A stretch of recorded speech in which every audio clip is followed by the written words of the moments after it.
नहीं, उनकी लेट होगी, उनके 4 लगेगी क्लास, सब्जेक्ट ज़्यादा है ना।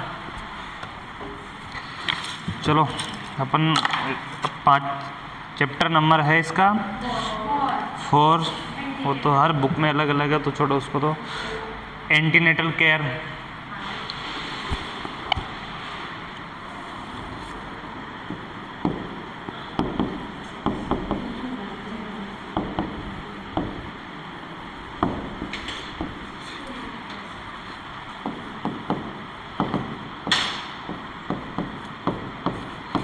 धीरे धीरे समय निकलता जा रहा है, 5 तारीख हो गई है।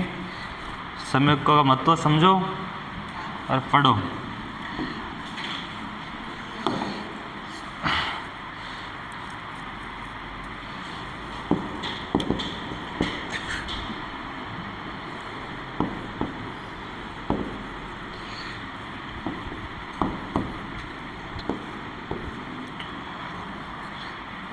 अब अपने को 2 चीज़ समझनी है, एक तो होती है एंटीनेटल केयर और एक होती है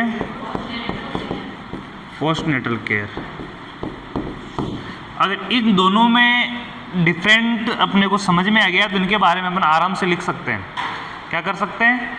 आराम से लिख सकते हैं। एंटीनेटल केयर को इतनी भारी केयर नहीं है, ना पोस्टनेटल केयर इतनी भारी केयर है। केयर का सीधा सीधा अर्थ है देखभाल करना। केयर का सीधा सीधा अर्थ क्या होता है? देखभाल करना। और देखभाल भी अपने को किस प्रकार की करनी है? पहले एंटीनेटल केयर में जो देखभाल करनी है वो प्रेग्नेंट वुमन की करनी है, और पोस्टनेटल केयर में देखभाल करनी है तो वुमन के साथ साथ बच्चे की भी करनी है, क्योंकि उसका भी जन्म हो चुका है तो जन्म होने के बाद करनी है। तो ये दोनों में ये डिफरेंट है कि एक लेबर से पहले है और दूसरी लेबर के बाद है। एंटीनेटल केयर फीमेल प्रेग्नेंट होने से लेकर डिलीवरी होने तक जो केयर प्रोवाइड करवाई जाती है उसे क्या कहेंगे? Antenatal care. कहां से कहां तक?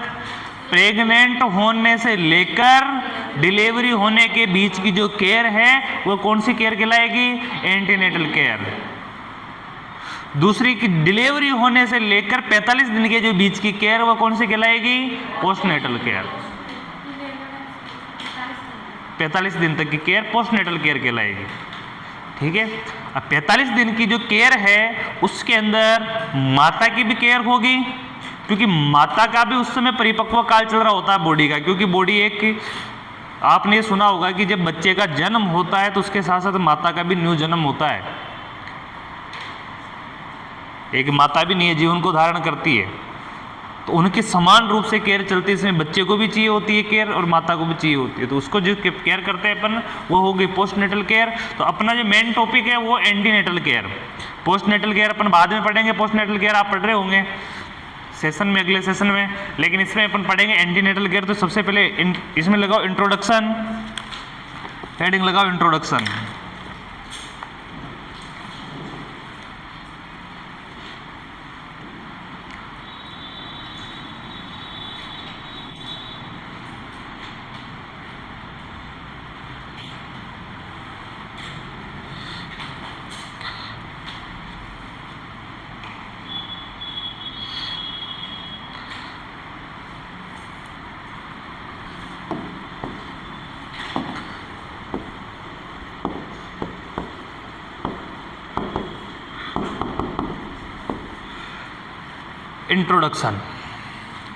इंट्रोडक्शन लिखना। गर्भावस्था के दौरान यानी प्रेगनेंसी के दौरान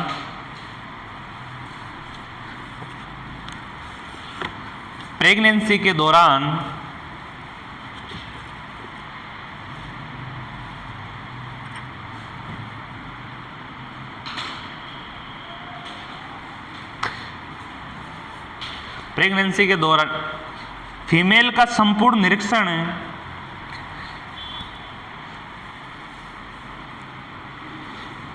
का संपूर्ण निरीक्षण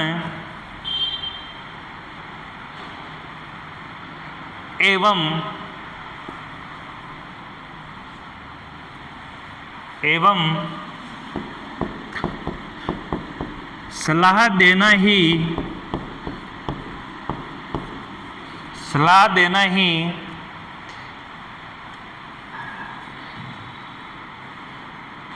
प्रसव पूर्व देखभाल या एंटीनेटल केयर कहलाती है।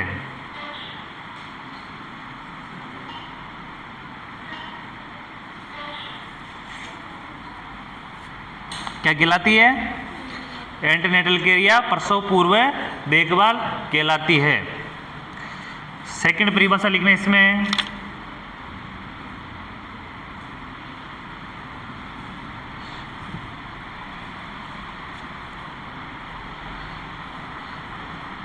प्रेगनेंसी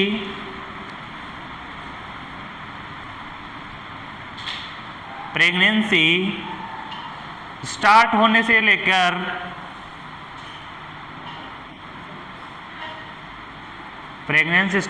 से लेकर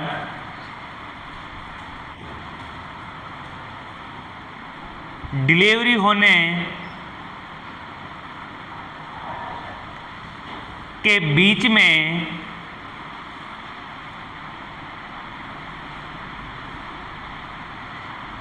में किए गए निरीक्षण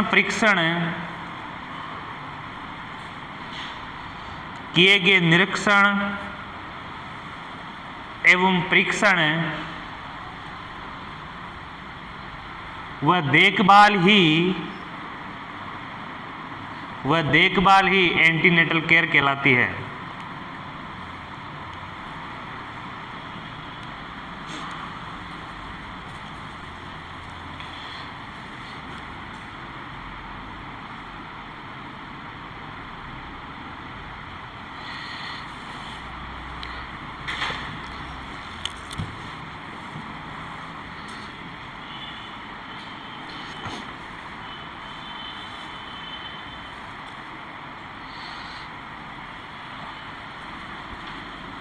एंटीनेटल केयर में मुख्यतः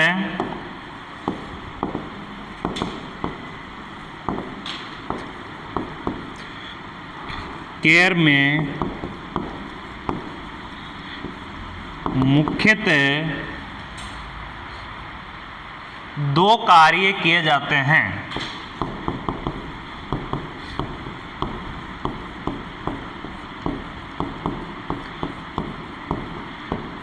दो कार्य किए जाते हैं।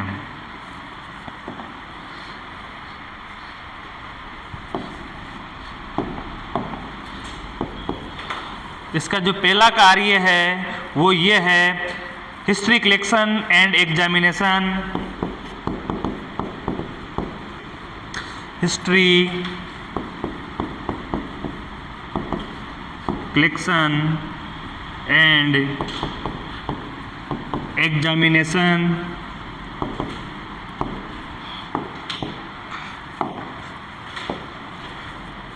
सेकंड कार्य इसका advice to pregnant woman.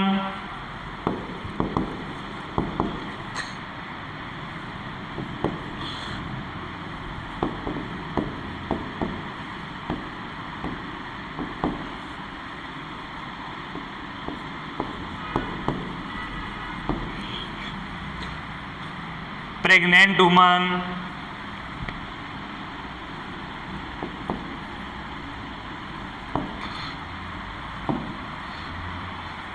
Hindi में इनको लिख सकते हैं, पेशेंट की हिस्ट्री लेना और क्या करना, एग्जामिनेशन करना, यानी कि परीक्षण करना हिस्ट्री के साथ। दूसरा उसको क्या करना, सलाह देना। दूसरे में क्या है, एडवाइस यानी सलाह देना ना, प्रेग्नेंट वुमन को उससे संबंधित सलाह देना। ये दो ही स्थिति पे टिकी हुई है।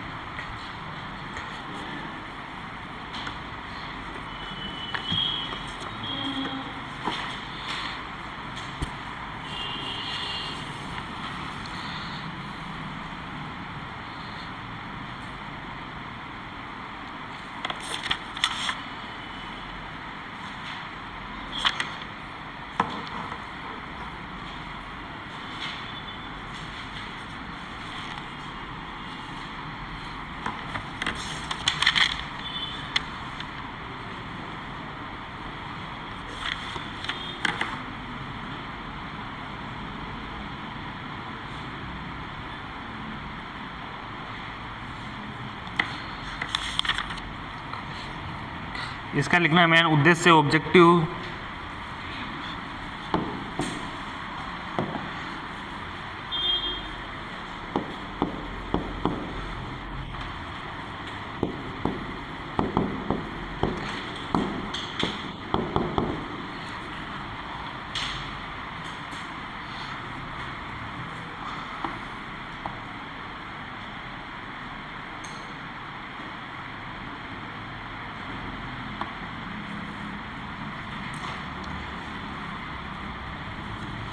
इस पे लिखना एंटीनेटल केयर का मुख्य उद्देश्य, एंटीनेटल केयर का मुख्य उद्देश्य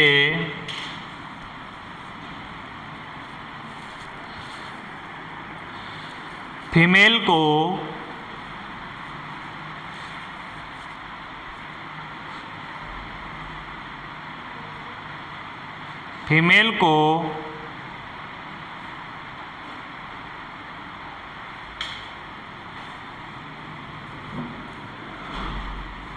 प्रसव पूर्व देखभाल में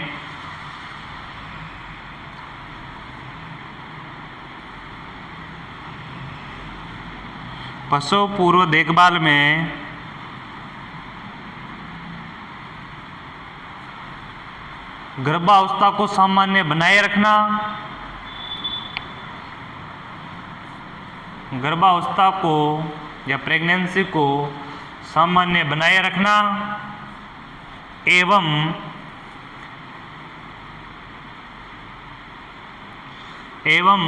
स्वस्थ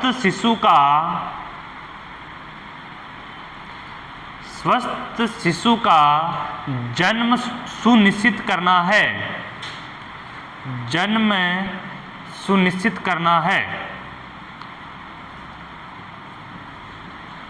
तो एंटीनेटल केयर का मुख्य उद्देश्य क्या है? एक तो माता की प्रेगनेंसी को बनाए रखना, सामान्य नॉर्मल प्रेगनेंसी को बनाए रखना, और दूसरा स्वस्थ बच्चे का जन्म सुनिश्चित करना, यानी कि बच्चे का जन्म हो तो कैसा हो? स्वस्थ हो। वो केयर में यानी एंटीनेटल केयर सीधी सीधी है कि निगरानी प्रणाली रखती है। किसके अंतर्गत है ये? निगरानी प्रणाली के अंदर।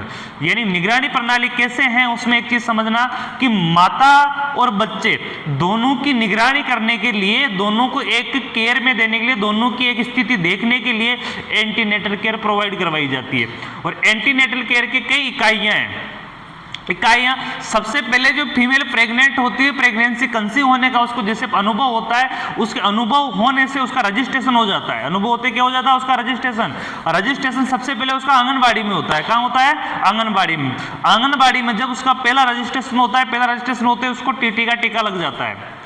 किसका टीका लग जाता है? टीटी का। अब टीटी फर्स्ट उसको टीका लग गया, टीटी 1 का टीका लग गया, और टीटी 1 टीका लगा जहां से उसका रजिस्ट्रेशन किसमें हो गया? प्रेग्नेंट वुमन के तौर पे आंगनबाड़ी में उसका रजिस्ट्रेशन हो गया। उसका रजिस्ट्रेशन हो गया, वहां से उसकी क्या स्टार्ट हो गई? एंटीनेटल केयर स्टार्ट हो गई। उस एंटीनेटल केयर के तहत उसको गवर्नमेंट हॉस्पिटल या हॉस्पिटल कोई सा भी हो, एक तो उसमें time to time prime minister के अनुसार उसमें क्या करना है? विजिट करना है, डॉक्टर से सलाह मशवरा करना है। इसके अलावा कौन सी चीज उसको खानी है, किसके बारे में वहां की एनएम होगी या वहां की कोई भी कार्यकर्ता होगी, वो भी उसको ये केयर के बारे में बताती रहेगी, एजुकेशन के बारे में बताती रहेगी। दूसरी कंडीशन कि जहां पहला रजिस्ट्रेशन हुआ, प्रेगनेंसी कंसीव हो गई, कंसीव होने के बाद उस समय उसकी हिस्ट्री कलेक्शन हो जाता है। हिस्ट्री कलेक्शन यानी कि उसका ममता कार्ड बना दिया जाता है। क्या बना दिया जाता है? ममता कार्ड। और ममता कार्ड में उसकी पूरा बायोडाटा लिख दिया जाता है। और ममता कार्ड एक इस प्रकार का कार्ड है कि जिसके अंदर माता से लेकर बच्चे की एबनॉर्मलिटी दर्ज की जाती है। क्या दर्ज की जाती है? एबनॉर्मलिटी। आपने देखा होगा ममता कार्ड, पहले का कार्ड तो एक बड़ा चार्ट आता था, आज एक कॉपी के जैसा आता है, एक डायरी जैसा आता है।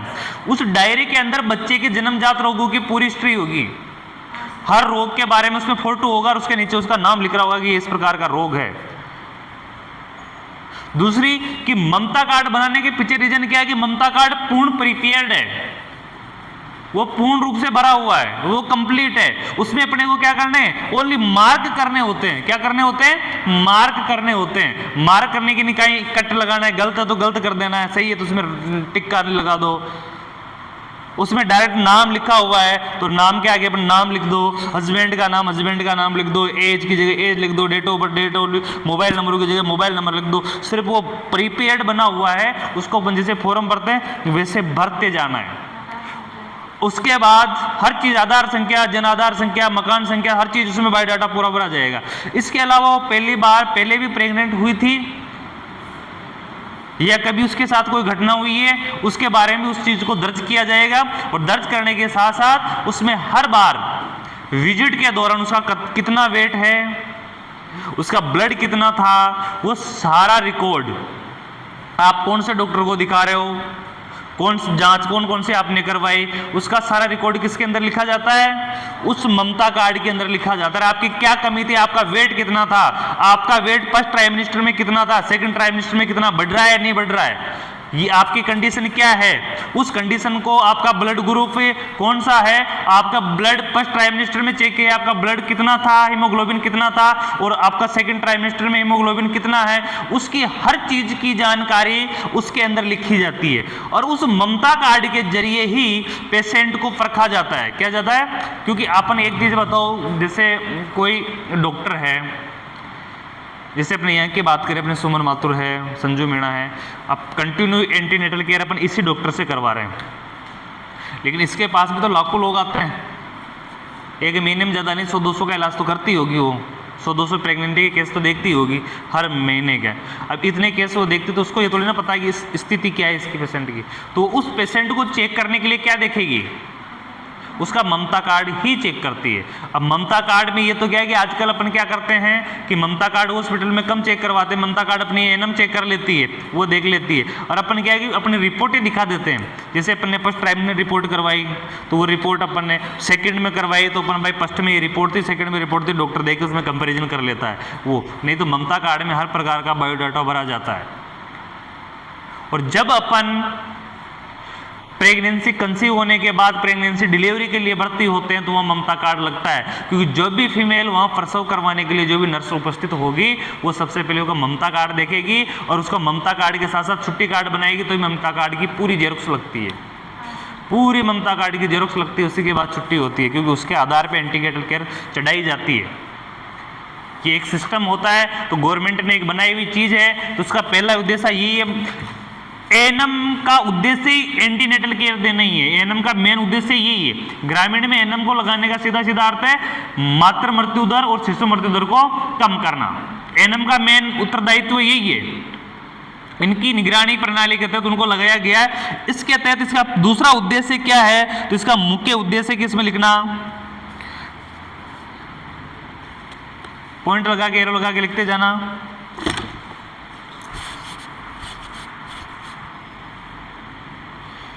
हाई रिस्क वाली गर्भावस्था का, हाई रिस्क वाली प्रेगनेंसी का शीघ्र पता लगाना, हाई रिस्क वाली प्रेगनेंसी का शीघ्र पता लगाना,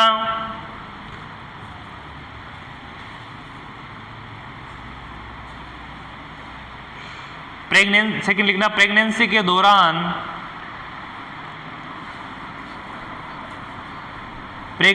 दौरान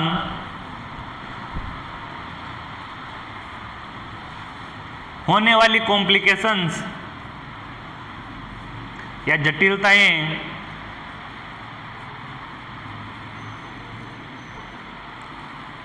का शीघ्र पता लगाना,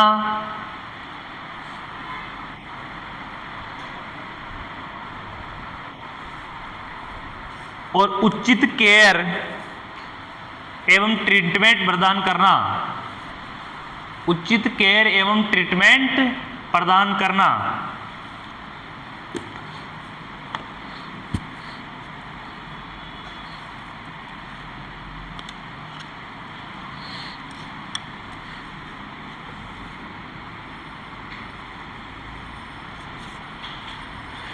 अगला लिखना, गर्भावस्था के दौरान माता को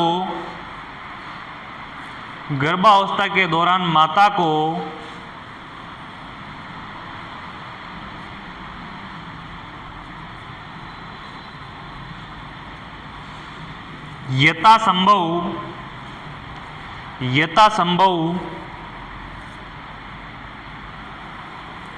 अधिकतम केयर प्रोवाइड करना या अधिकतम देखभाल प्रदान करना, यानी जितनी केयर संभव हो सके उतनी केयर उसको क्या करना, प्रदान करना। और विशेष तौर की मैं बात बताऊं, प्रेगनेंसी में सबसे इंपॉर्टेंट केयर खान पान की है। अगर फीमेल का खान पान स्टार्टिंग से अच्छा है तो ना तो उसको कभी ग्लूकोज की जरूरत पड़ेगी, ना कभी उसको हीमोग्लोबिन की जरूरत पड़ेगी, ना कभी उसको ब्लड की कमी आएगी, और ना उसको किसी प्रकार की समस्या आएगी। आज के टाइम में आपने देखा होगा, आज के टाइम में अधिकतर फीमेल को समस्या होती है। आज के टाइम की विशेष तौर पे बात की जाए तो आज के टाइम पे 60% फीमेल को ऑपरेशन होता है। क्या होता है? 60% फीमेल की डिलीवरी ऑपरेशन से होती है। डिलीवरी ऑपरेशन के जरिए होगी, सिजेरियन के जरिए होगी। 40% फीमेल है, और 40% में भी गांव की फीमेल है। जो 40% आती है उसमें ग्रामीण एरिया की फीमेल है जिनकी नॉर्मल डिलीवरी आसानी से हो जाया करती है। मार्केट का रेशो 80% रेशो है मार्केट का, जिसमें 20% ही फीमेल की नॉर्मल डिलीवरी होती है।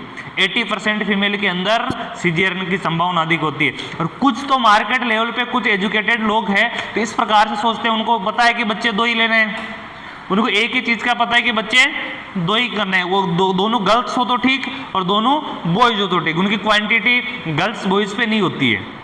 उनको ये है कि कितने बच्चे जन्म लेने चाहिए, 2 ही लेने चाहिए। तो उनको पता है कि 2 सिजेरियन आराम से पेट के हो सकते हैं। तो वो समय जैसे बच्चा परिपक्व हुआ, बच्चे का चेक करवा लेते हैं कि बच्चा कंप्लीट है, तो समय से पहले बच्चे को निकलवा लेते हैं। ये 9th मंथ स्टार्ट हो गया, प्रसव का समय 15 दिन बाद में, लेकिन अभी बच्चा प्रिपेयर्ड है, बच्चा कंप्लीट है, तो 15 दिन पहले बच्चे आगे करवा लेते हैं, सर्जरी से बच्चे को निकलवा लेते हैं।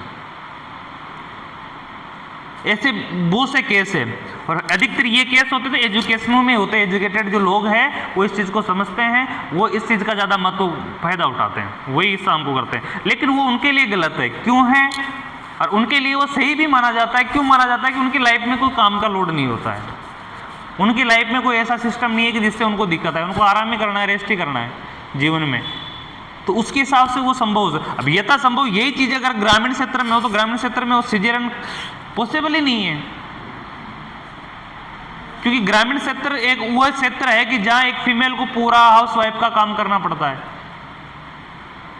पूरा काम करना पड़ता है। अपन भी जानते हैं इस वाइफ, और सिजेरियन वाले को तो दिक्कत आती है, आप सब जानते हो। तो ये एक सबसे बड़ी घटना है। तो ग्रामीण क्षेत्र में अधिकतर भी ये है कि नॉर्मल 40% फीमेल को तभी नॉर्मल प्रेगनेंसी हो जाती है, लेकिन फिर भी सिजेरियन का काम है। इसका पीछे रीजन क्या है? रीजन सबसे बड़ा ये है कि एक तो अपन विशेष तौर पे खान पान में ध्यान नहीं दे पाते हैं।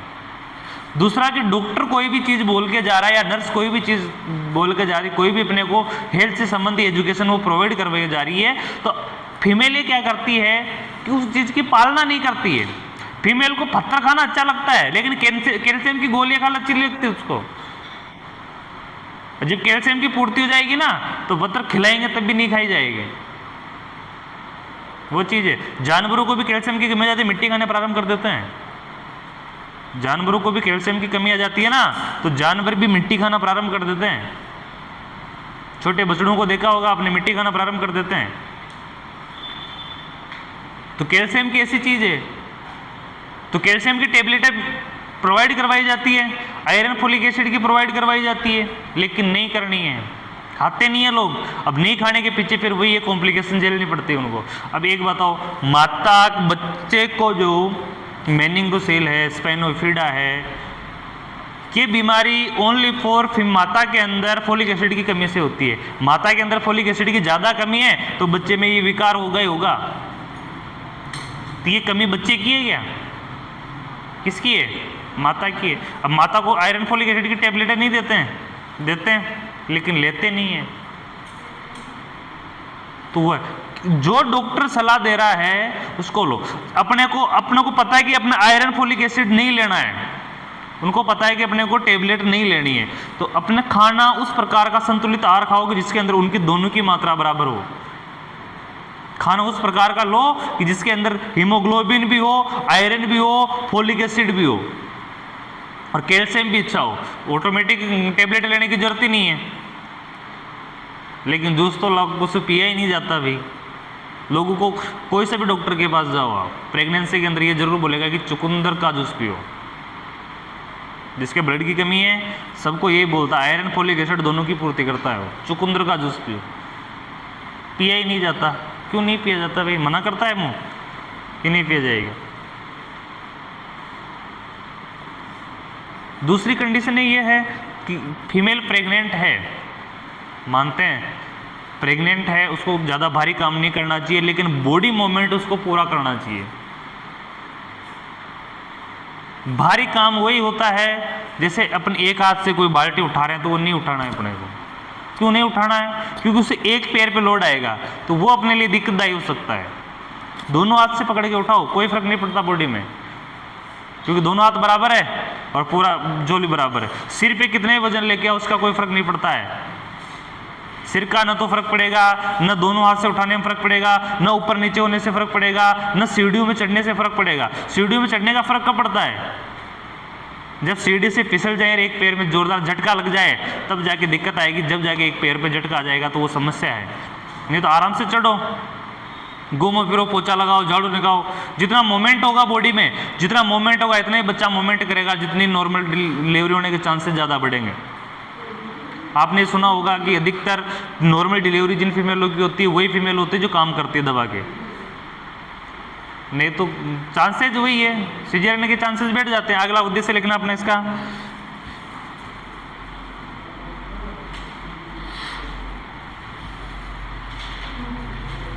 माता को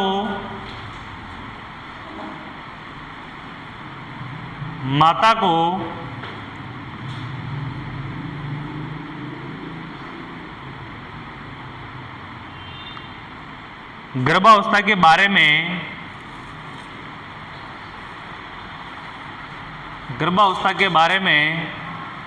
आवश्यक जानकारी प्रदान करना,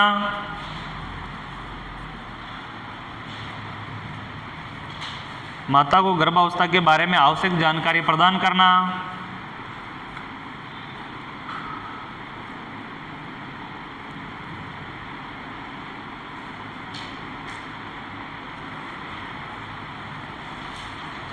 संस्थागत प्रसव को प्रोत्साहित करना,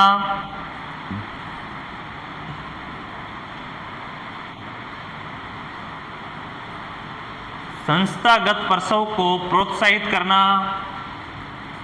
संस्थागत यानी जो प्रीपेड हॉस्पिटल हो उन्हीं में क्या करना है? डिलीवरी करवानी है।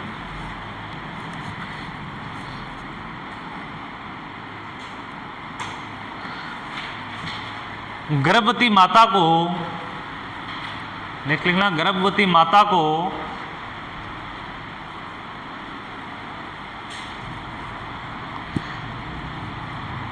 शारीरिक एवं मानसिक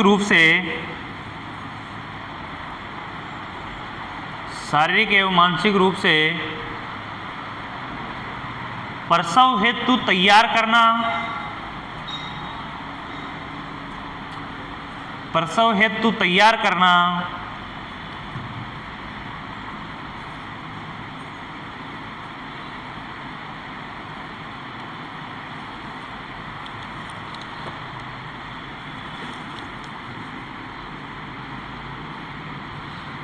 अगला लिखना, माता को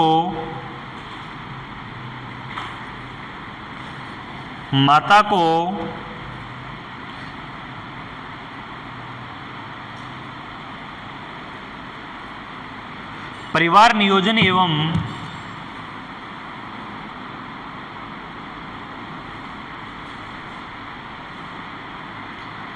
चिकित्सकीय गर्भ समापन MTP के बारे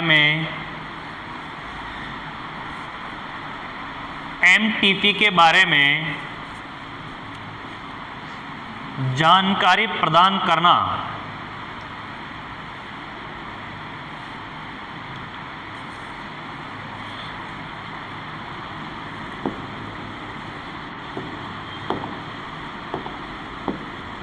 MTP मेडिकल, T से टर्मिनेशन और P से प्रेगनेंसी, फुल फॉर्म आती है सभी को, सच्ची बात है। अगला लिखना MMR एवं IMR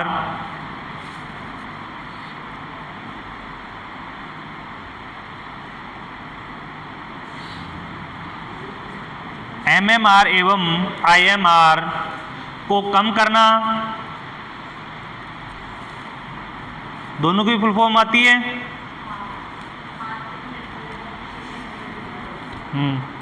और लास्ट लिखना, लास्ट उद्देश्य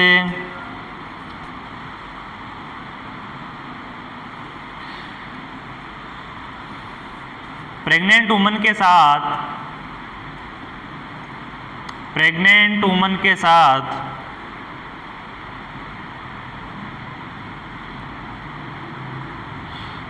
विश्वासपूर्ण संबंध स्थापित करना, विश्वासपूर्ण संबंध स्थापित करना।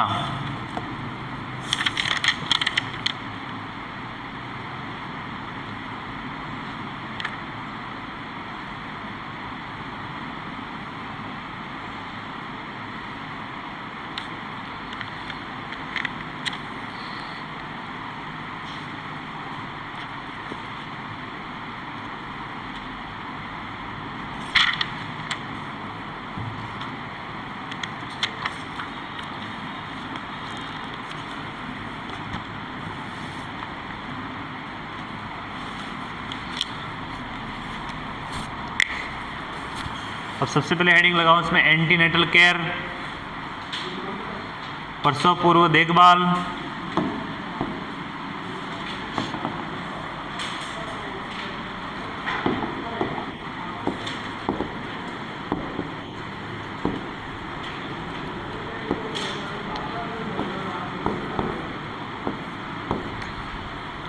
एंटीनेटल केयर,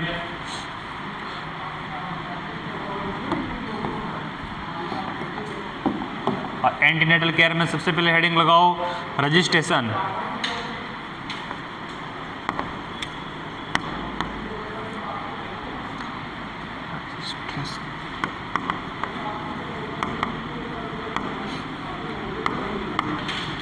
हिंदी में लिखो उसको पंजीकरण।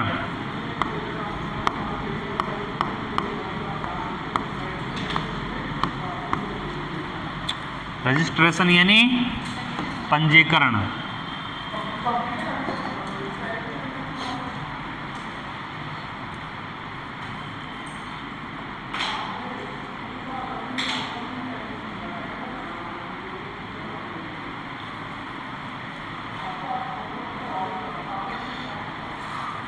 इसमें लिखना पंजीकरण में एंटीनेटल केयर,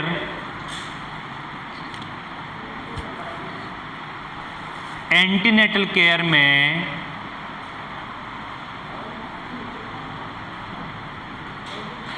प्रथम कार्य, एंटीनेटल केयर में प्रथम कार्य प्रेग्नेंट वुमन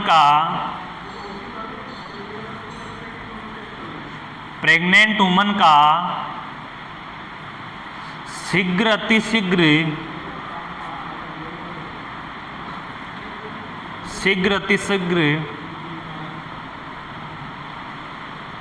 पंजीकरण करना है या रजिस्ट्रेशन करवाना है।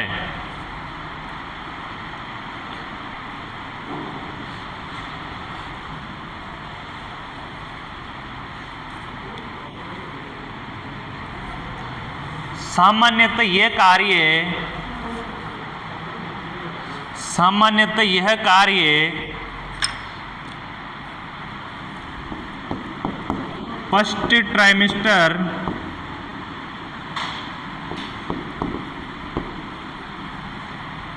में किया जाता है, यानी प्रथम के जो 3 महीने उसी में किया जाता है।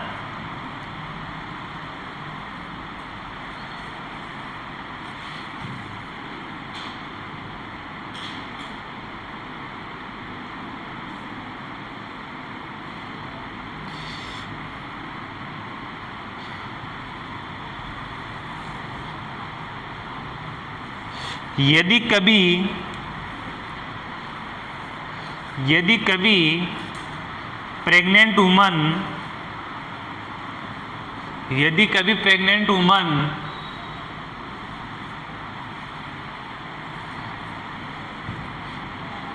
तीन महीने बाद पंजीकरण करवाती है तो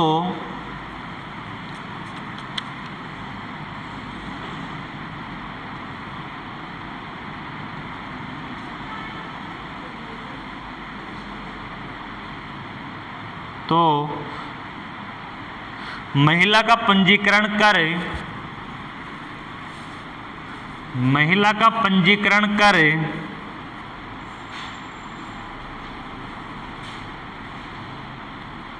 गर्भावस्था आयु के अनुसार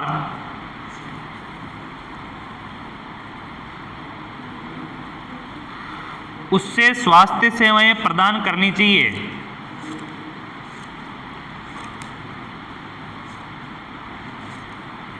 उसे स्वास्थ्य सेवाएं प्रदान करनी चाहिए।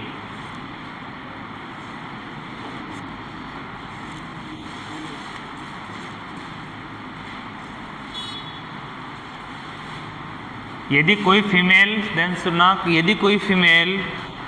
फर्स्ट ट्राइमेस्टर के अंदर किसी कारणवश पंजीकरण नहीं करवा पाती है, अगर वो उसके बाद संस्थान में जाके पंजीकरण करवाना चाहती है, नहीं 3 महीने के बाद, तो उसका पंजीकरण करना चाहिए। और उसकी देखभाल कैसे करनी चाहिए?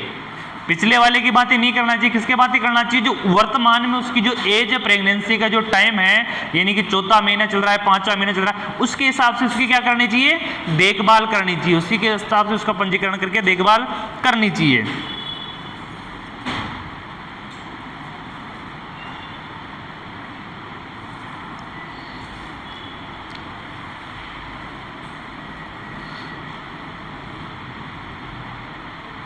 इस दौरान महिला के पति व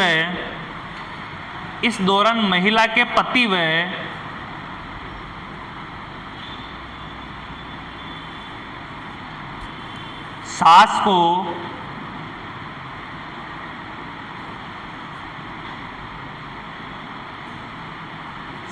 को गर्भावस्था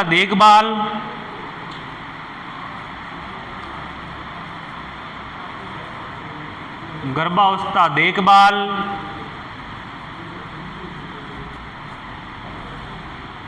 पोषण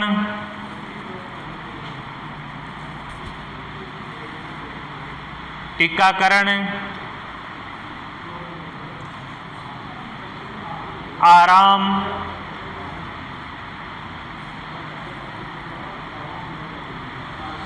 मनोवैज्ञानिक सहारा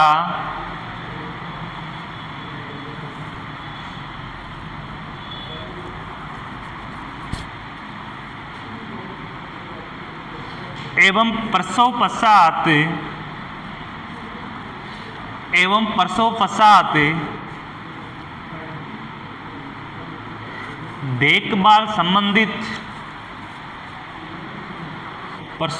देखभाल संबंधित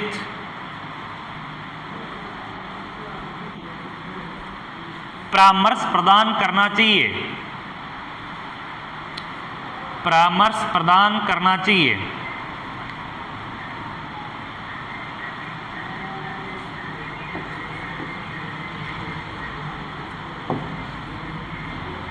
ठीक है, अब पंजीकरण तो कर दिया।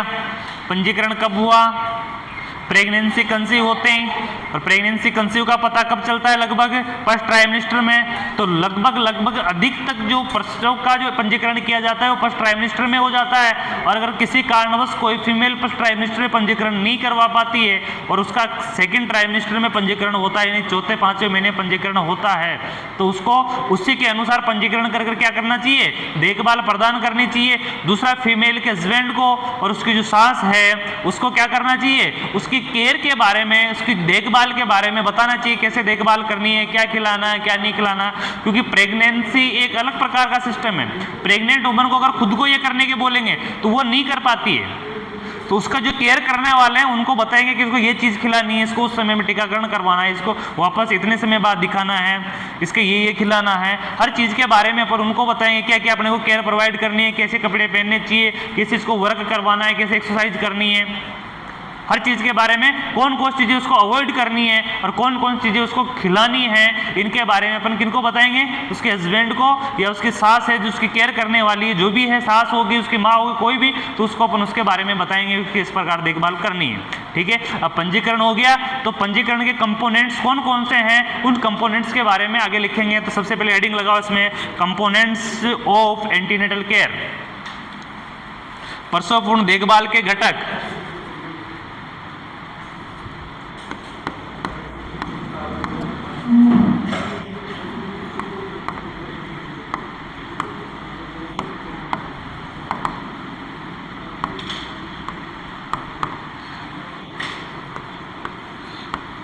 Components of antenatal care.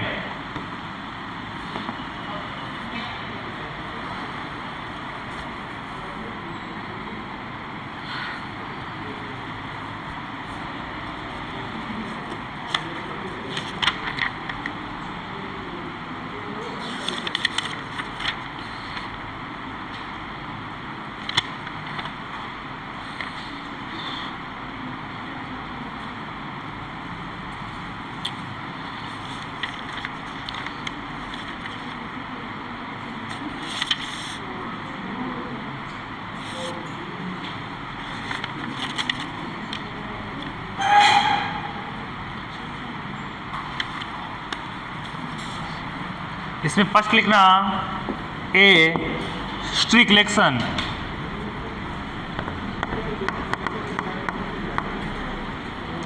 History collection.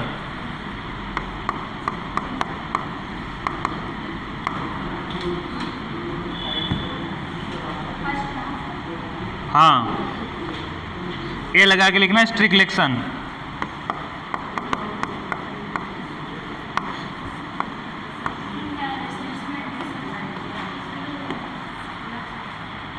अरे उसमें तो कुछ भी मैं पढ़ा रहा हूँ ना, वो लिखो।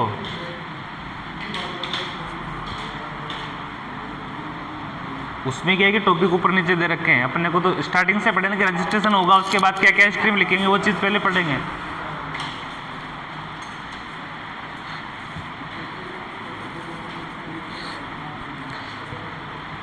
अब हिस्ट्री कलेक्शन में सबसे पहले जो जनरल बात पूछी जाती है वह इसमें लिखना first general information, general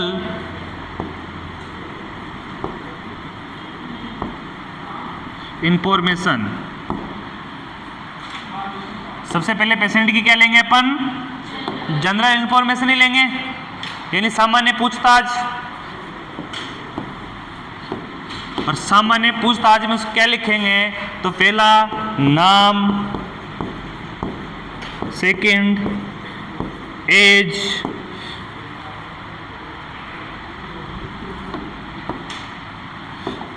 husband नाम,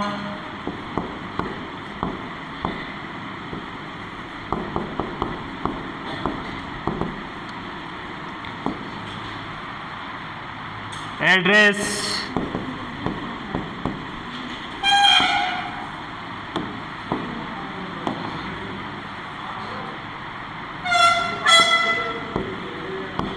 रिलीजन,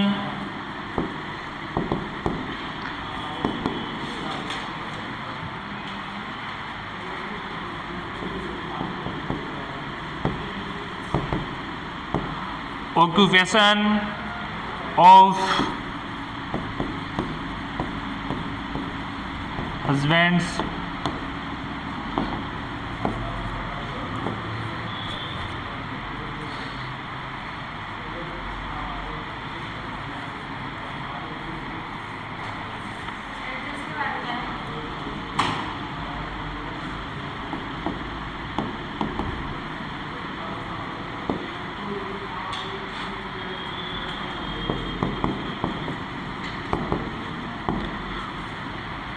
of marriage।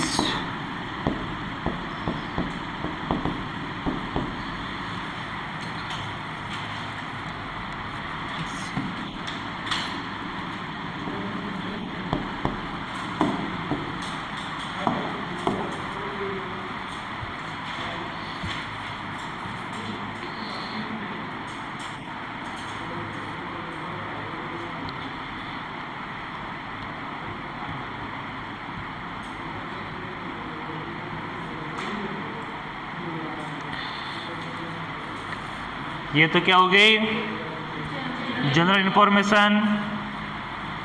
सेकंड लिखना कंप्लेंट्स, यानी पेशेंट को क्या दिक्कत है, पेशेंट क्या कंप्लेन कर सकता है।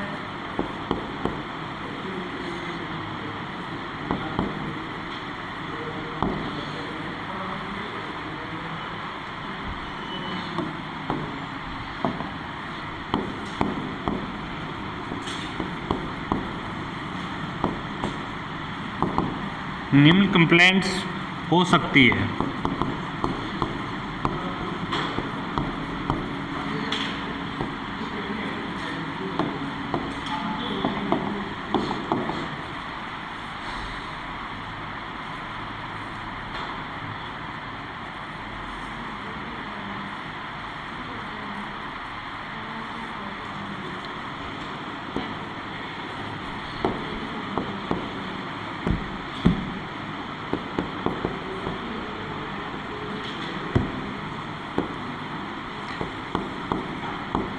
इंसोमिनिया,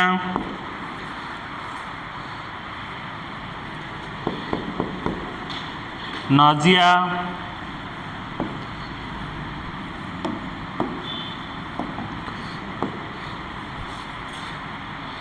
कॉन्स्टिपेशन,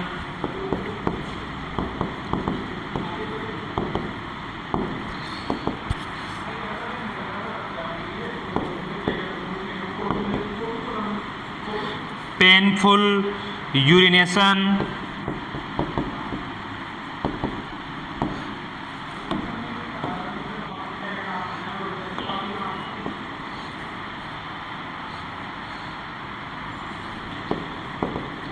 एनोरेक्सिया,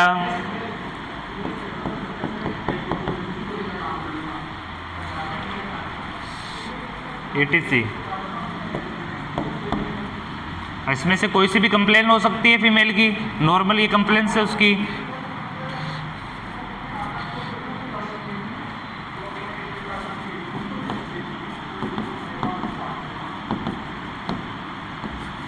नींद की कमी, हिंदी लिख सकते हो इसकी, जी में चलना, कब्ज, दर्द युक्त यूरिन और भूख न लगना।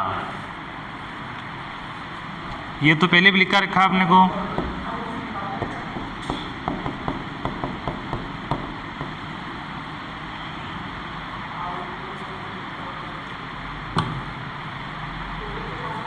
किसी फीमेल को कॉन्स्टिपेशन की कम है, किसी को जी घबराने की दिक्कत है, किसी को नींद कम आती है उसकी दिक्कत है, किसी को भूख कम लगती है वो दिक्कत है। यानी कोई फीमेल एंटीनेटल केयर में आएगी, उसका रजिस्ट्रेशन होगा तो कुछ ना कुछ तो उसकी कंप्लेन होगी, कुछ ना कुछ तो कंप्लेन होगी उसकी। अब कौन कौन सी हो सकती है, तो ये है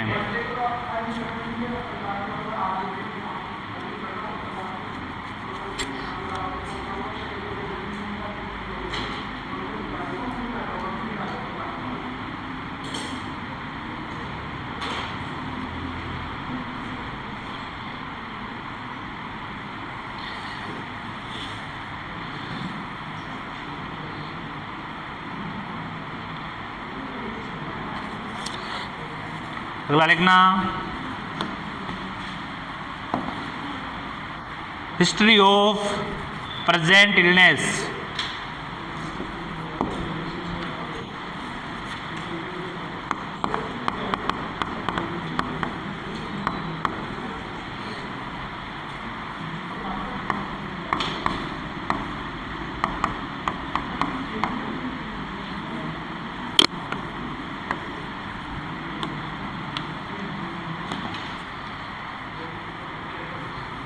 वर्तमान रोग का इतिहास,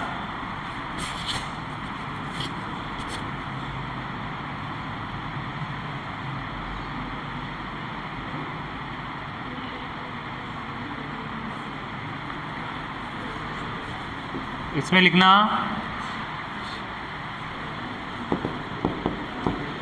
इसमें वर्तमान रोगों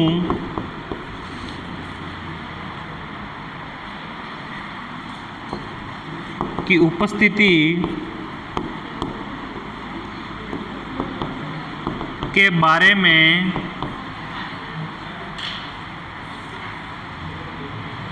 निम्न सूचनाएं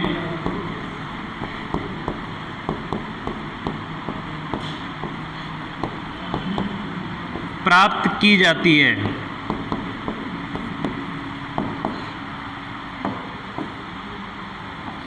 फीमेल को कोई समस्या है या कोई बीमारी है तो उसकी सूचना भी इसके अंदर प्राप्त की जाएगी, रजिस्ट्रेशन के अंदर लिखी जाएगी। कोई समस्या तो नहीं है उसमें। पहली है ऑनेस्ट, पहली समस्या है ऑनेस्ट, ऑनसेट, ऑनेस्ट नहीं ऑनसेट, उत्पन्न होने का समय।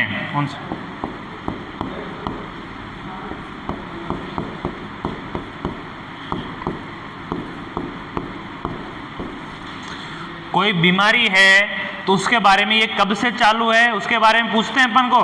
अरे अपने को कोई सर्दी जुकाम पे डॉक्टर पूछता है ना कि कब से है, 3 दिन से पहले, 4 दिन से है, तो अपन बताते हैं कि 2 दिन हो गए, 3 दिन हो गए, तो वह है।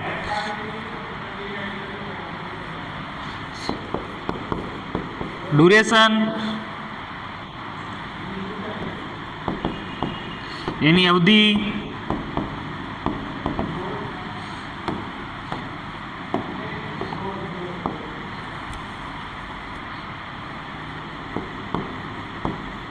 सेवरिटी यानी गंभीरता,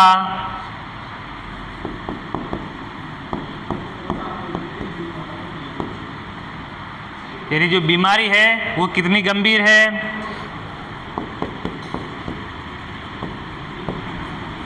ट्रीटमेंट, कौन कौन सा ट्रीटमेंट लिया गया उपचार। और प्रोग्रेस ने प्रोग्नोसिस, प्रोग्नोसिस यानी पूर्वानुमान।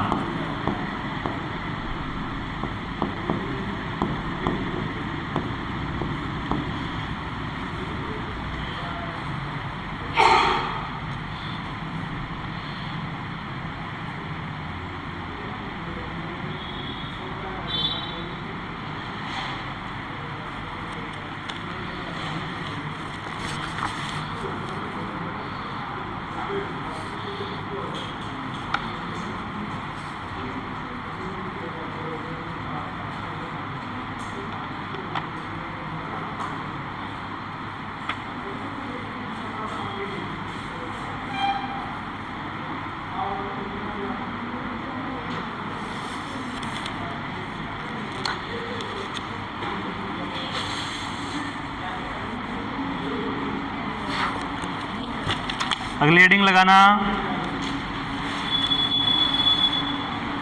कितने नंबर की है? 4 नंबर की। History of present pregnancy,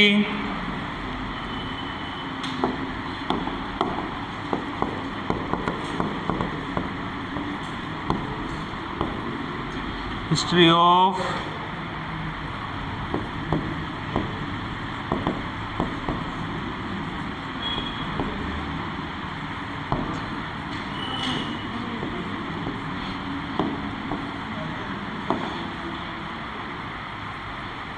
history of present pregnancy.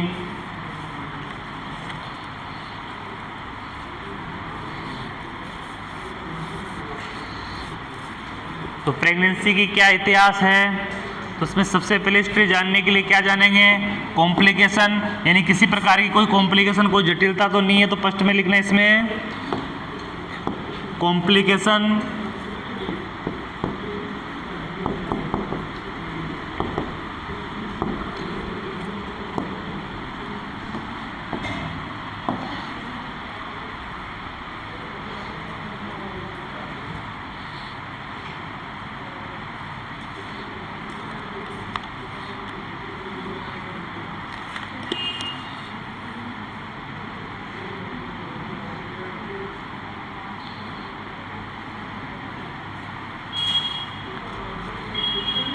Any type of bleeding,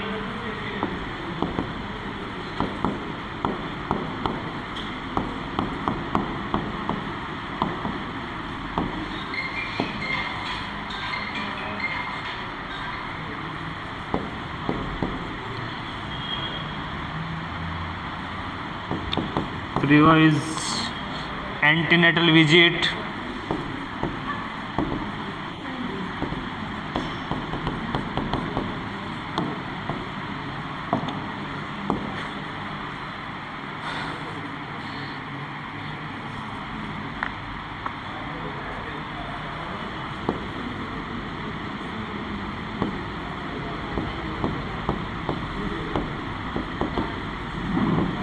immunological status, अरे बातें नहीं,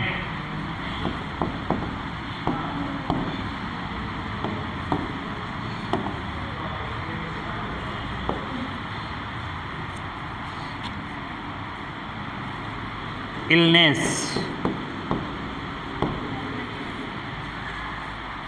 क्या हो गया भाई?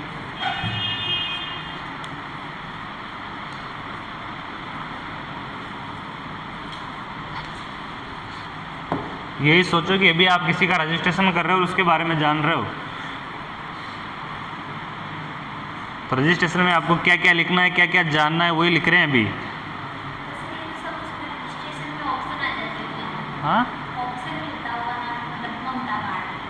ऑप्शन तो मिलेंगे ना, लेकिन ऑप्शन में तो जैसे कंप्लेन अपने को ऑप्शन मिलेंगे, हिस्ट्री ऑफ द पेरेंट, तो इसमें ये नाम थोड़ी ना मिलेंगे अपने को, ये नाम अपने को नहीं मिलेंगे, ये अपने को भरना पड़ेगा कि इसको किस प्रकार का कॉम्प्लिकेशन है। वहाँ सिर्फ आएंगे कॉम्प्लिकेशन ही आएंगे लिखा हुआ, एक आएगा कॉम्प्लिकेशन नाम आ गया, किसी भी प्रकार की कोई एक चीज़ आ गया तो उसकी हिस्ट्री अपने को देनी है, उसमें पेन से लिख के देनी होती है हिस्ट्री, तो किसको ये रोग है, ये चीज़ है, तो वो देना है। जैसे अपन ने इसमें पहले पढ़ा, जैसे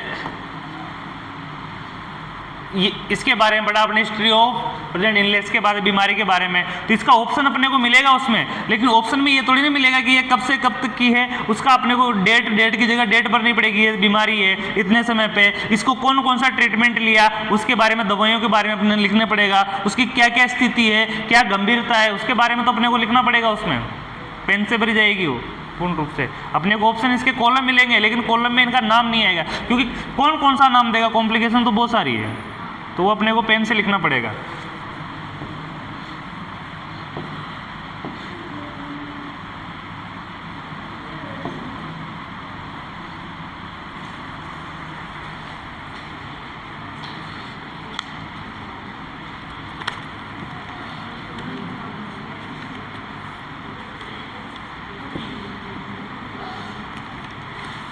अगला लिखना ऑब्स्ट्रिकल हिस्ट्री,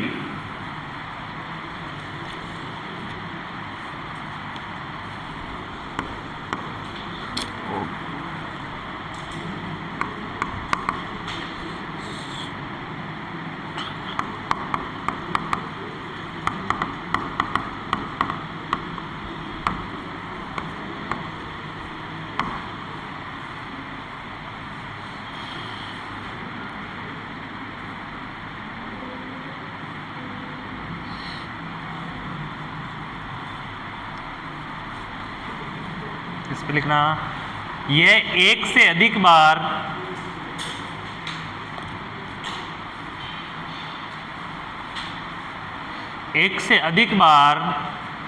प्रेग्नेंट होने वाली वुमन के लिए महत्वपूर्ण है।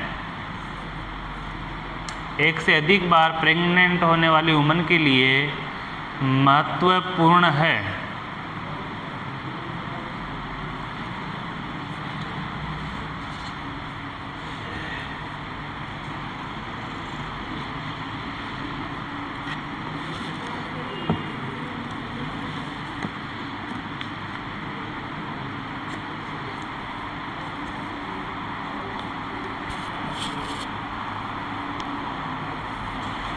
जैसे फर्स्ट लिखना इसमें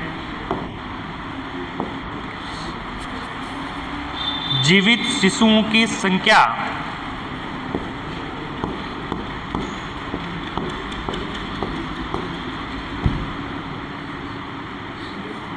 बच्चों की संख्या, शिशुओं की संख्या ये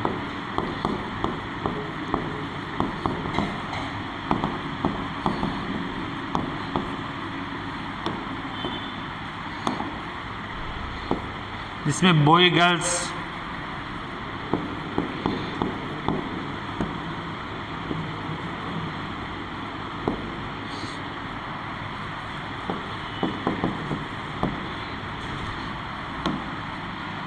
कितने बच्चे जीवित है और उसमें से कितनी गर्ल्स और कितने बॉयज है, उसकी जानना।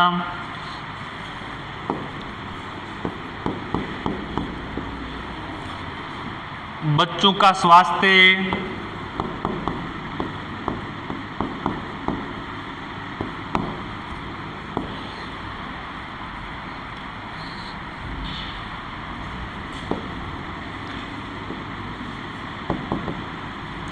इम्यूनाइजेशन,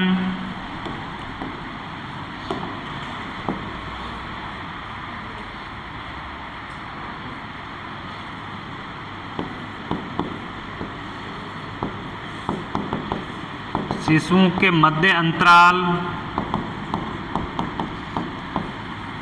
मिनिमम कितना होना चाहिए?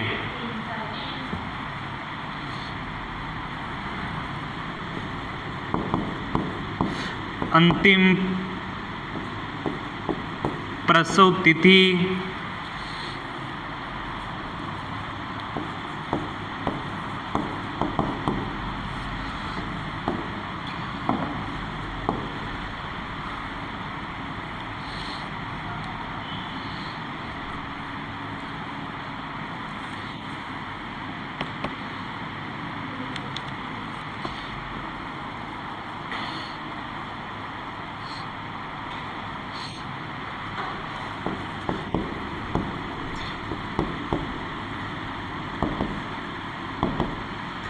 अदर कॉम्प्लिकेशंस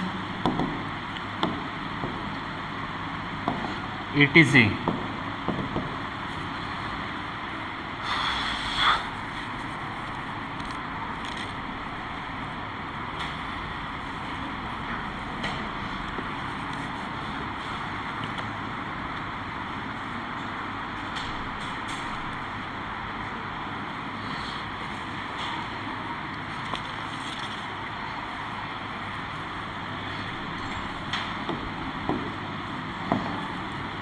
menstrual history,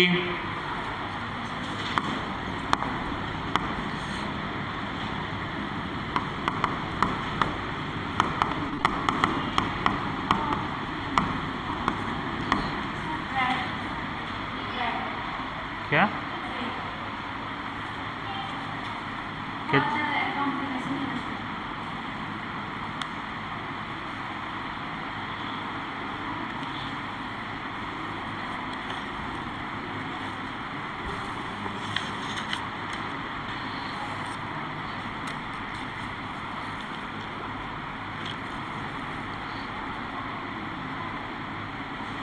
इसमें लिखना सामान्य अवधि,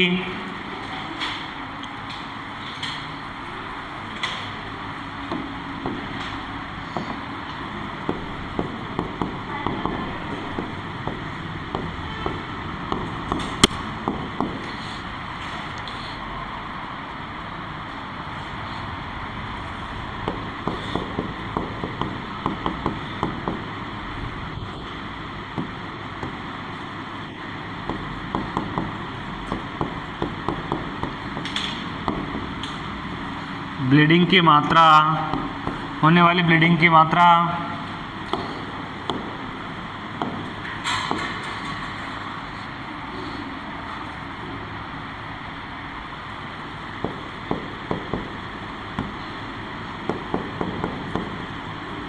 नॉर्मल या painful,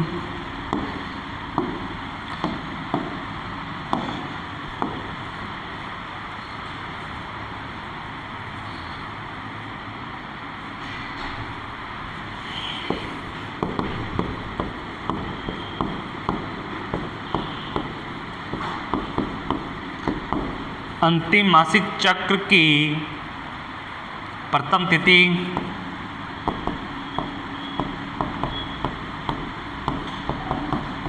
etc.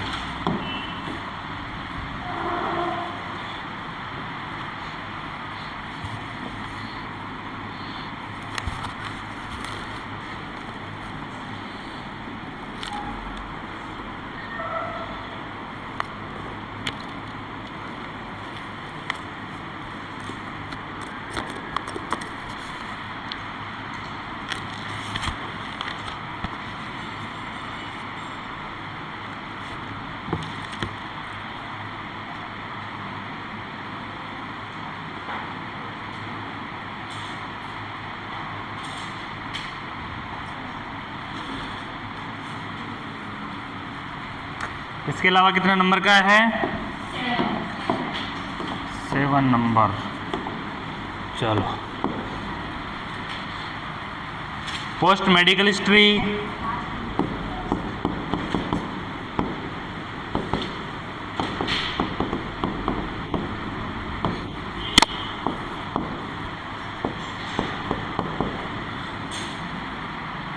Post surgical history,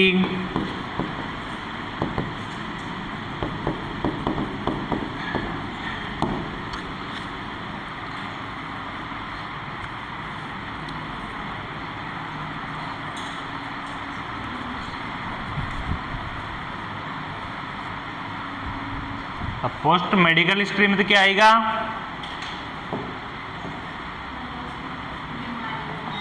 ऐसी कोई बीमारी जो पहले जीवन में गंभीर बीमारी के रूप में उसको आई हो, प्रेग्नेंट होने से पहले भी तो उसका जीवन काल था, उसके अंदर कोई ऐसी बीमारी जिसकी हिस्ट्री आई हो कि बहुत खतरनाक बीमारी हो। दूसरी कंडीशन कि जीवन में प्रेगनेंसी से पहले कभी उसको सर्जरी हुई हो, यानी कोई फीमेल पहले प्रेग्नेंट हो चुकी हो और उस प्रेग्नेंट के अंदर उसको कोई ऐसी विशेष प्रकार की बीमारी या कॉम्प्लिकेशन हुआ हो, उसके बारे में उसको हिस्ट्री देना, वो मेडिकल हिस्ट्री कहलाएगी, पोस्ट मेडिकल हिस्ट्री। या खुद फीमेल के जीवन में उसको कोई गंभीर बीमारी हुई हो तो वह कौन सी हिस्ट्री कहलाएगी? Post medical history.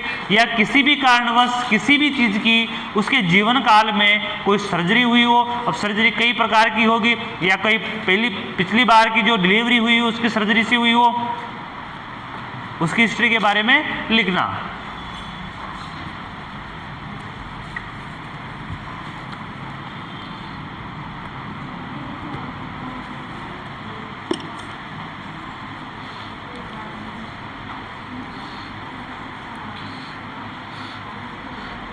उसके बाद हेडिंग लगाओ।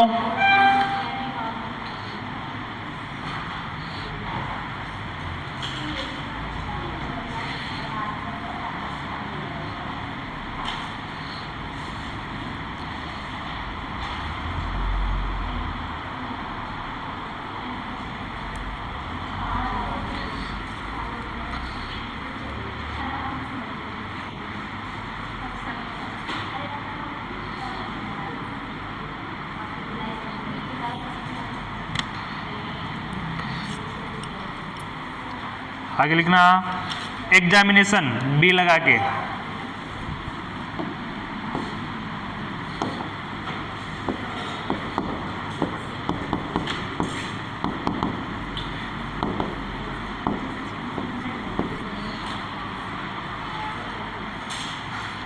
बी में लिखना एग्जामिनेशन,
इसमें लिखना जनरल एग्जामिनेशन,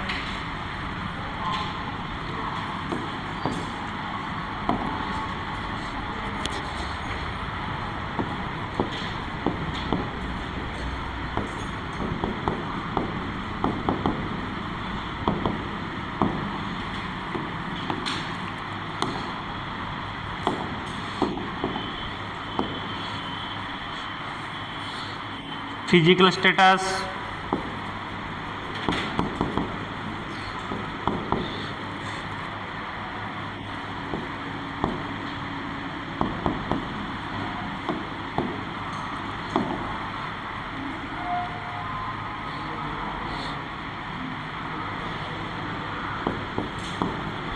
ओबेसिटी,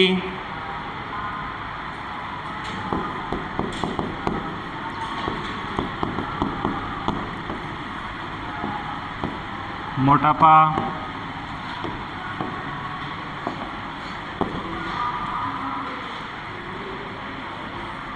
मध्यम,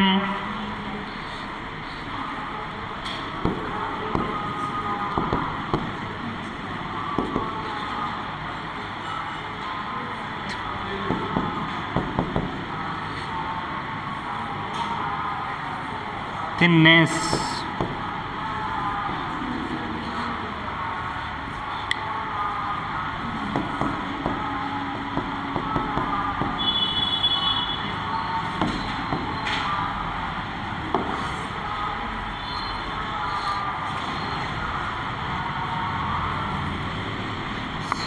सेकेंड न्यूट्रिशन, न्यूट्रिशन,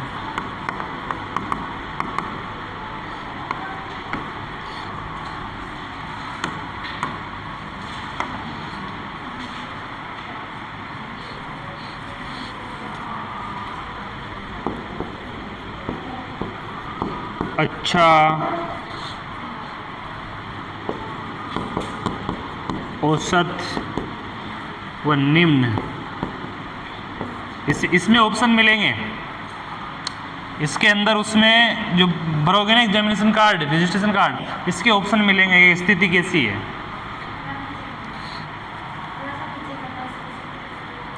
क्या नीचे करूं और पहले क्या करें, फिर लिखा नहीं पहले।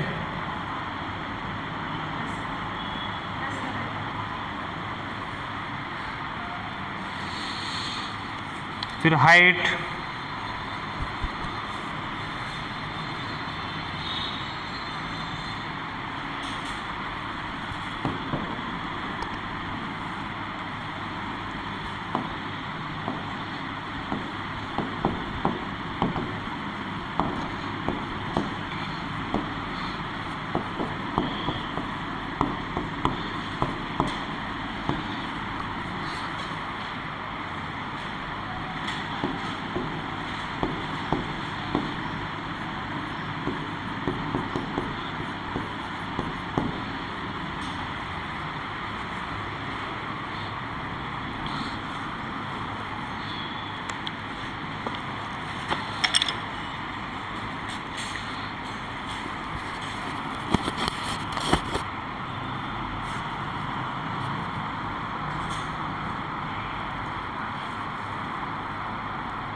ये तो बेसिक है। वैसे आप लिखोगे ना तो याद भी बेसिक चीज़ें हैं।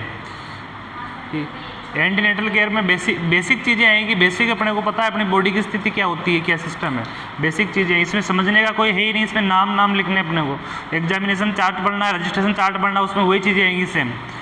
और अपने लिखेंगे तो ऐसे सिक्वेंस वाइज लिखते जाओ, कोई दिक्कत ही नहीं है उसमें लिखने में भी। एंटीनेटल केयर वैसे आती नहीं है, पूछ लिया जाए फिर भी। एंटीनेटल केयर ऑब्जेक्टिव में बहुत अच्छी आती है। ऑब्जेक्टिव क्वेश्चन आए हैं ना कंपटीशन के, एंटीनेटल केयर के क्वेश्चन बनते ही बनते हैं। पोस्ट नेटल एंटीनेटल केयर पे किसी भी कंडीशन में एक ही क्वेश्चन आएगा, लेकिन आएगा जरूर। वेट,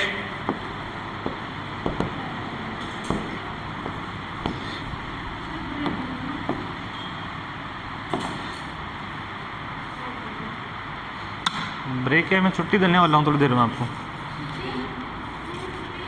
15 मिनट के बाद ब्रेक दे दूंगा मैं। अधिक लिखो आप पहले, जिसको पानी पीना हो जाके आके पी सकता है। औसत, कम,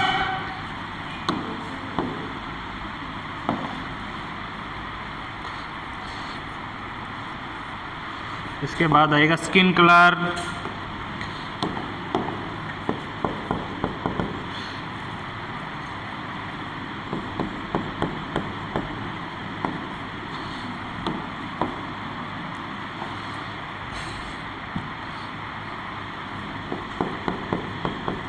नेक,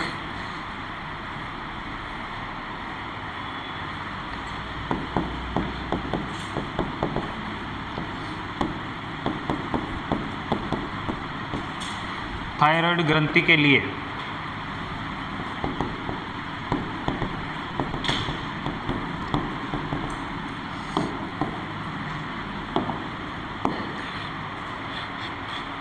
लेग,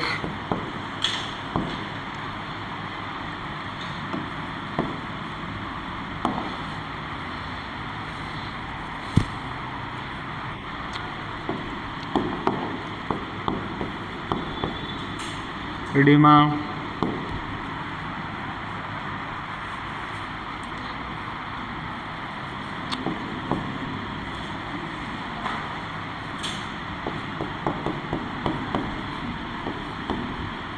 वेरिकोसा वेन,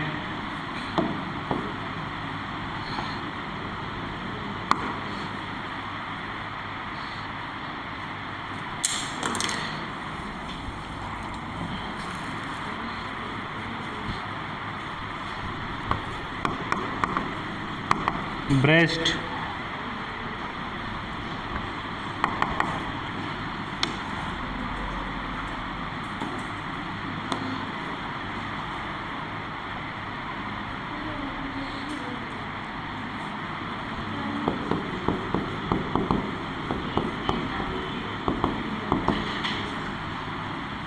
स्किन कंडीशन, अरे बातें नहीं,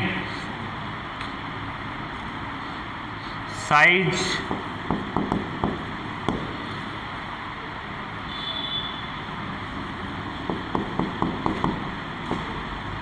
nipple condition,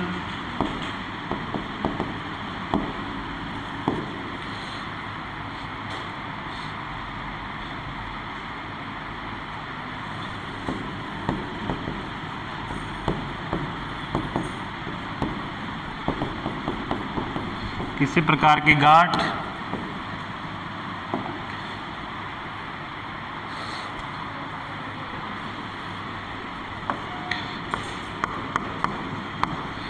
blood pressure,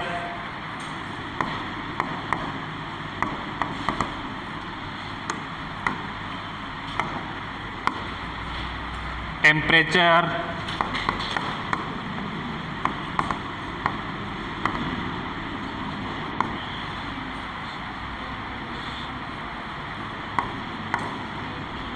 pulse,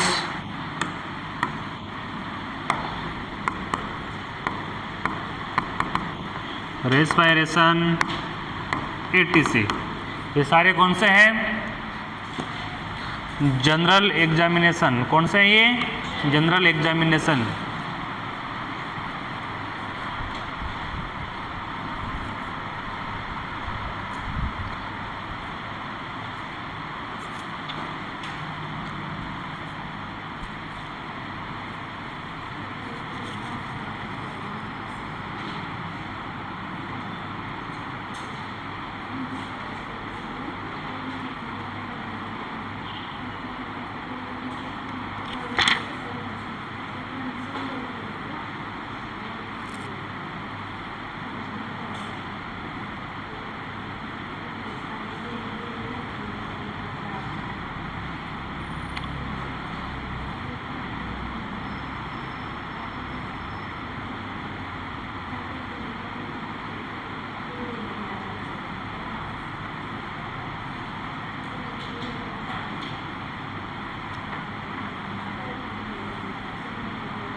अगली हेडिंग लगाना ऑब्स्ट्रिकल एग्जामिनेशन, प्रसव संबंधी परीक्षण। प्रसव संबंधी परीक्षण अरे क्या हो गया, किसी को दिक्कत है? ब्रेक चाहिए? जिसको पानी वानी पीना वो जाके एक एक जाके पी के आ सकता है, ठीक है ना? नहीं, जिसको कोई दिक्कत है ना तो एक एक जा सकता है।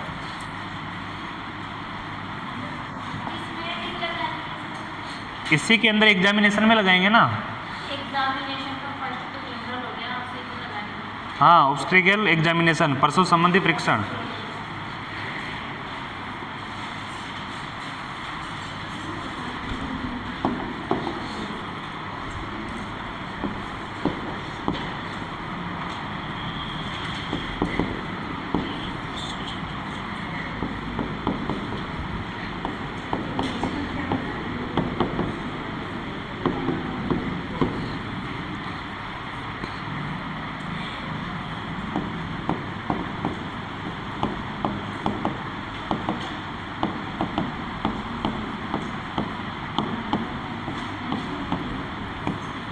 प्रसव संबंधी परीक्षण।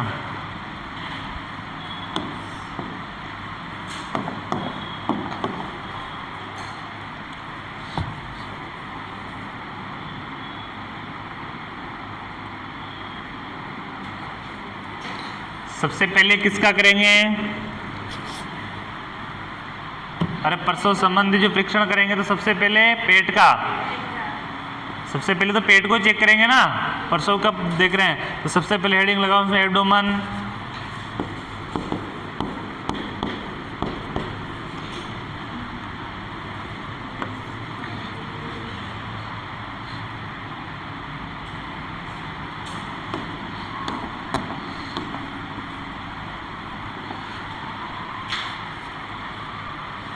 सबसे पहले लिखना है इसमें आकार,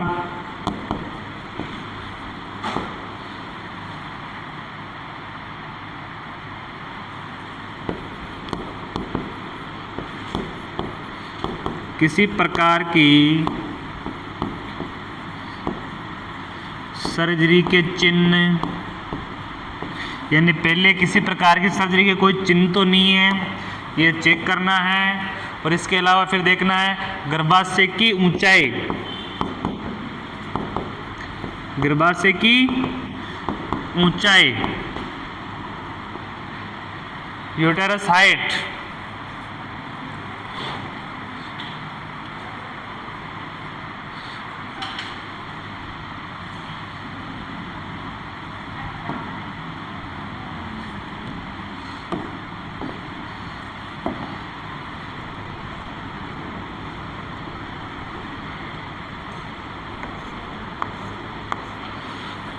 फिर करना है vagina,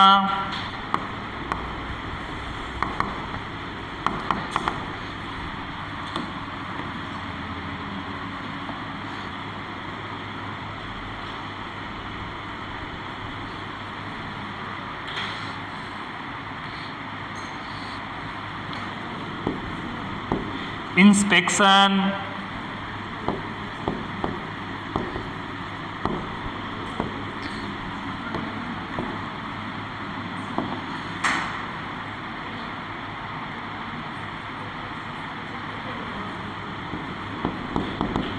B manual,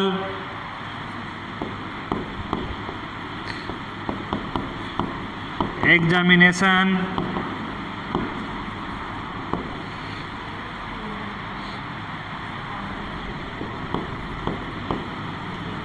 speculum examination,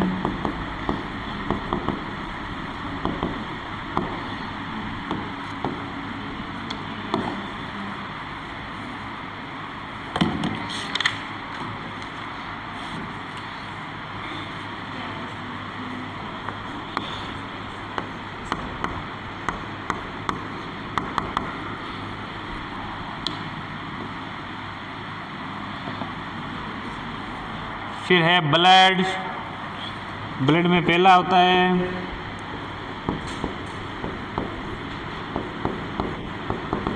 haemoglobin,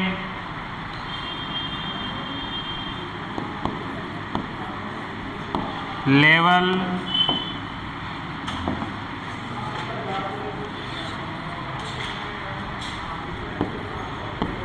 RH कारक,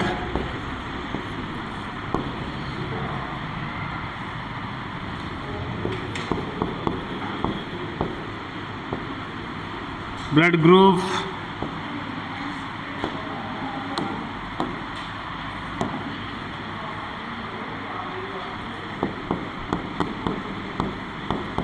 ब्लड शुगर,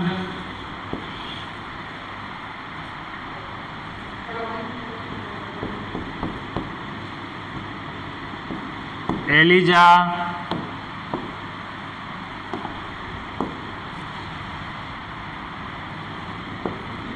फेडरल,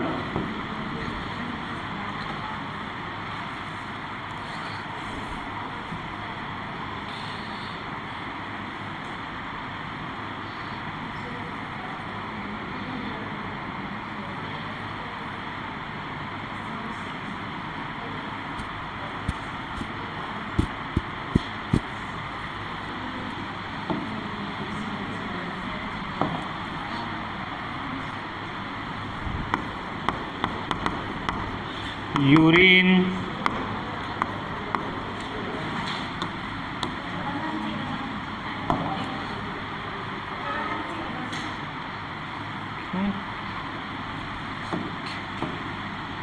तो आपका ध्यान क्या है, साथ के साथ नहीं लिख रहे आप लोग?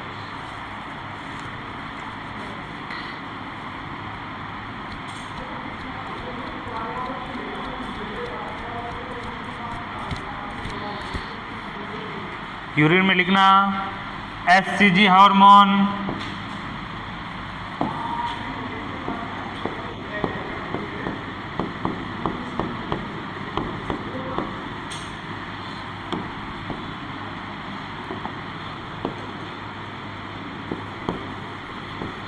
शुगर,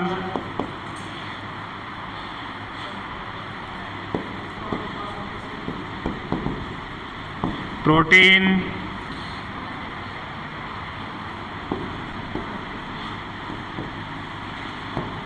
पस सेल्स,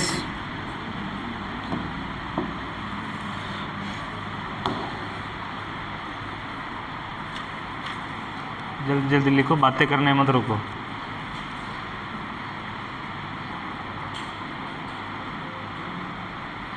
आपको पता हो तो गवर्नमेंट एक वैक्सीन लॉन्च कर रही है सर्वाइकल कैंसर की।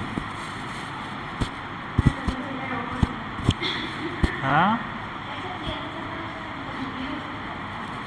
क्या हो गया? ओनली फॉर सर्वाइकल कैंसर की। हाँ, फीमेल में आज के टाइम में देखा जाए तो 40% फीमेल को सर्वाइकल कैंसर की प्रॉब्लम है। अपने राजस्थान में तो बहुत कम है, लेकिन अदर जो स्टेट है ना, उसमें फीमेल को सर्वाइकल कैंसर की बहुत ज़्यादा प्रॉब्लम हो रही है, सबसे ज़्यादा बढ़ते हुए केस है। इसके लिए फीमेल की उस रोकने के लिए सर्वाइकल कैंसर के लिए एक वैक्सीन बनाई है। वो वैक्सीन ओनली सर्वाइकल कैंसर को रोकेगा, बॉडी कैंसर को नहीं रोकेगा अन्य को। तो अभी लॉन्च हो नहीं होगी कि शायद होने वाली है, लेकिन हो भी गई, वो तो मुझे न्यूज़ नहीं देखी मैंने, लेकिन होने वाली है।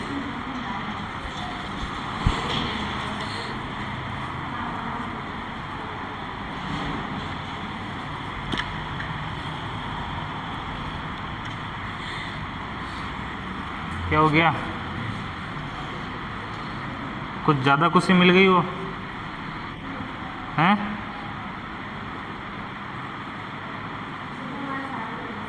क्या हो गया?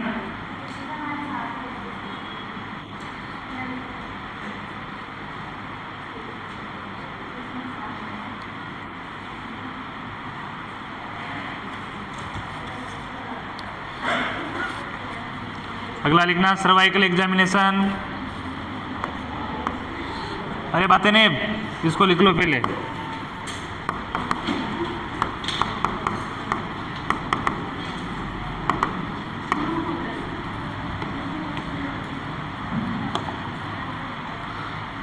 सर्वाइकल एग्जामिनेशन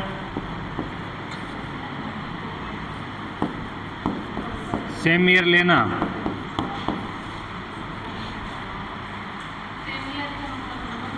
हाँ, वहाँ का नमूना फ़ोटो लेना बाहर से।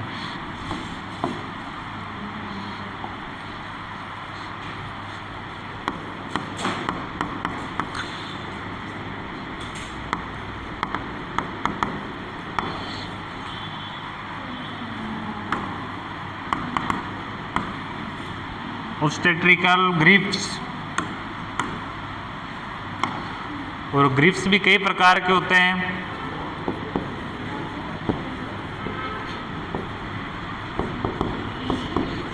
अरे देख समझ लो, फंडल ग्रिप वगैरह, ग्रिप भी एग्जामिनेशन है, एब्डोमिनल का ऊपर से चेक करके ग्रिप चेक करते हैं बच्चे का। ग्रिप का यानी कि बच्चे की स्थिति को ऊपर से एब्डोमिनल के ऊपर हाथ लगा के ऊपर फंडल एरिया में चेक करेंगे, उसको फंडल ग्रिप बोलते हैं। जिसमें निचले वाले एरिया में बच्चे की उपस्थिति चेक करेंगे हाथ से, उसको पेल्विस भी बोलते हैं, लेटरल ग्रिप बोलते हैं, पेल्विस ग्रिप बोलते हैं। साइड में बच्चे की पोजीशन चेक की जाती है तो लेटरल बोला जाता है।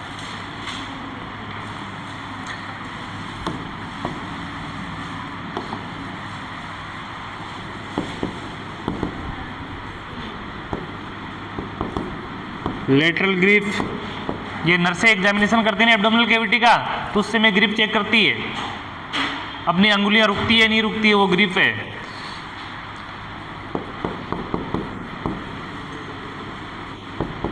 फर्स्ट पेल्विस ग्रिप,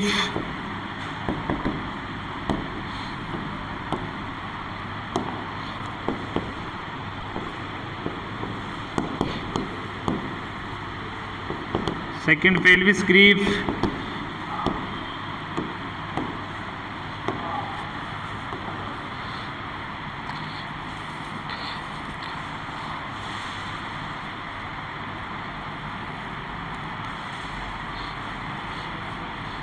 और लास्ट है इसका एग्जामिनेशन का स्पेशल एग्जामिनेशन, आज का भी लास्ट है।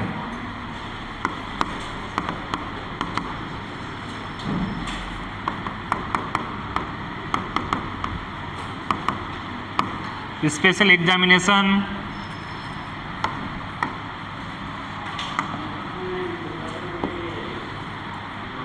स्पेशल के अंदर पहला है एक्सरे, सेकेंड है अल्ट्रासोनोग्राफी,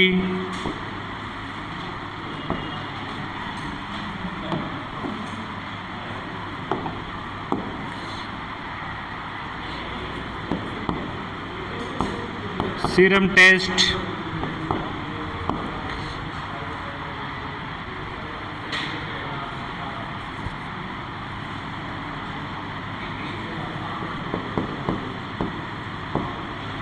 डॉपलर या Doppler for FSH ETC, foetal heart, गर्भ के अंदर फीटस हार्ट साउंड, ठीक है। Serum test,